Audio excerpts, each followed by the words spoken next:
I don't know. I mean, timing is everything. It makes so much sense, and there's been so much grief about being in the wheel of this project, and at the same time enthusiasm and these pulls and ups and downs, and it's just like we've had so many almost fall off the horse and then just keep going, and now that there's a decision to be conclusive, it's tricky. Stages of life. There was always talk about moving on to create families. You know, someone's gonna get pregnant. Oh. And then Dana got pregnant, we were like, let's just get another bass player.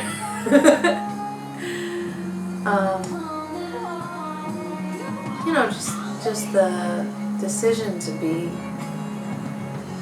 oriented towards continuing versus not, you know. It changes how open you are to new opportunities, and that's a great theme, timing-wise, for everyone right now. Because the project itself has been about not just developing as a group, but developing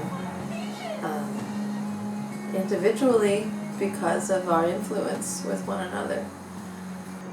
I didn't even think that it was 7 years until tonight when people were saying 7 years, and I was like, oh, that's the cellular regeneration time period. You know, we're literally completely different people now. And looking back, it's amazing the growth and the triumphs and the downfalls that you get to witness when you share that much time with people. And we really couldn't have done any of it without Natasha's leadership.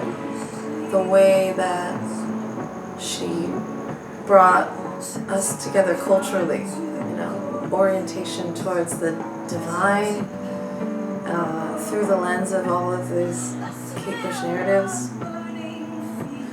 And the way that it felt like, even in this project, especially because songs do this, and you know, because Kate Bush has made herself a vessel for meanings and stories.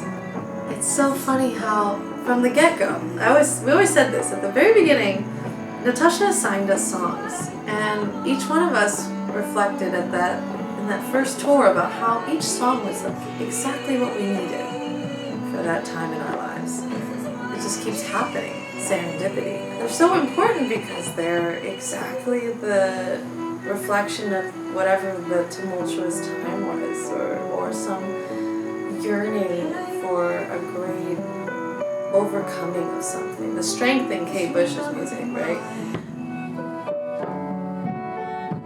I was given a song to learn by Natasha, the one that was like, I want you as the dream, not the reality.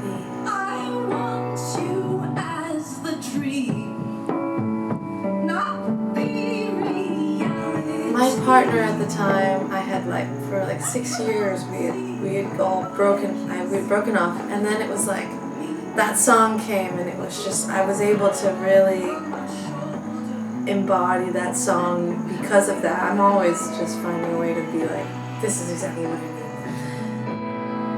This is what I want.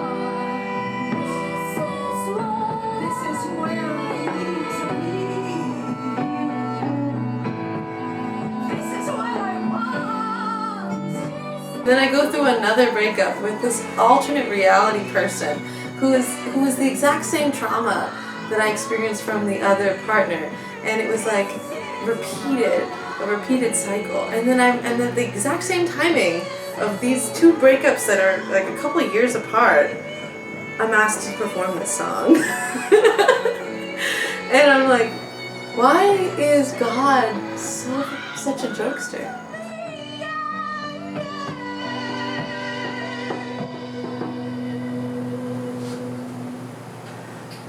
But I know that this will never be mine. And then I think of just Kate Bush and this band, and then us as vessels for God's enacted, just witnessing.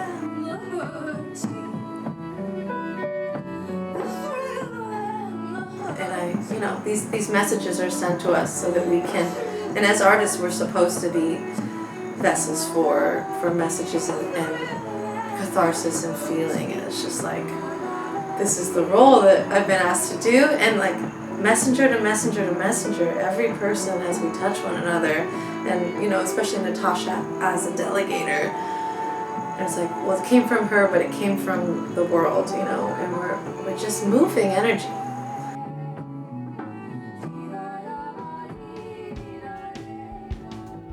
But even the one song that I've been responsible for, Sat in Your Lap, has transformed, and the meaning, and you know, the role, and even the costuming, and the way that it's become more grandiose. It became more grandiose upon getting king crowns, and it's so funny. It's like God is a jokester. I see the people happy, so can it happen for me? 'Cause when I am unhappy, there's nothing. Wow. Grandiose life. When you watch all from the very first UK tour, those videos outside, and you see yourself 7 years ago, and you see your own growth, and the opportunity that came from this project to grow, and to be together, and to have fun. I'm gonna miss having leadership. I really feel like that's what it's meaning. And ever since I've known Natasha, she has not rested, and she has not, you know, kept from hauling everyone together. And she's been like a congealing force, you know. So to me, it's that. It's kind of like to haul. I want to say haul ass. Haul ass is my phrase these days. You gotta haul ass to come together. There's a certain passing of the torch feeling about culture bearing that is going on with that.